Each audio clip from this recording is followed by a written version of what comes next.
My sister-in-law, Sue, has decided to learn to play guitar, and she's inherited this 1970s Harmony classical guitar. It'll be a good learning guitar. The necks are a little wide on the classical for a beginner, but the nylon strings make for a really comfortable action, and these strings are low to the fretboard. It's a good low action. What I don't like about it is the frets are sticking out because the wood is shrunk. They're really rough. And the edges of the fretboard are hard. It's like a real right angle, and I'd like to smooth it off.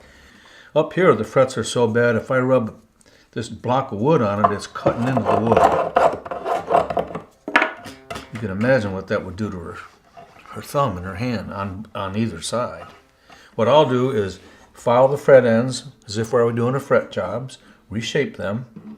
The other thing I want to do is roll these edges a bit, impart a slight round over to them so when she grabs it, it's more comfortable. I just refretted this guitar and did the same thing that I'm going to do to this one. I rounded the edges over so it's comfortable. I want to make this guitar feel like that. Using files and sandpapers, I'm going to knock down those edges and make it feel good. I may not use all of this. That's what I get out to do a job like this. Using a snap file and a fret beveling file, I can file the frets and the wood at the same time. This will make the frets flush with the fretboard edge and knock off that sharp edge at the same time. Then I'll use my small fret end dressing files to round off any burrs on the frets. After repeating the work on the other side of the neck, I'll sand the frets with 320 grit sandpaper on the back of the radius block. That's a flat surface. This will level the frets and knock off some of the tarnish that's built up on them. Next, I'll clean the fretboard with naphtha and then go over it with some steel wool to get rid of any remaining grime.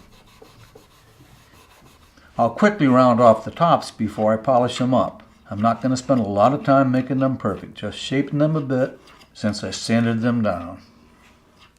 Finally, I'll polish up the fretboard with fretboard finishing oil to make it shine again and to rejuvenate it.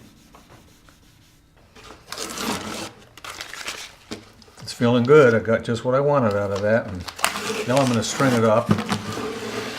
And the strings I'm going to use are going to be the same ones I used on this guitar, which are ball-end nylon strings.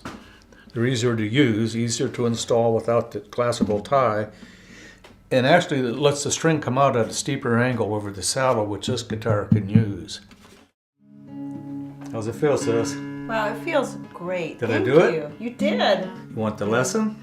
I do. Let's get started. Okay, let's do it. Take your index finger and put it there. Okay. The second finger goes here, and this finger is going to go there. It's a D7.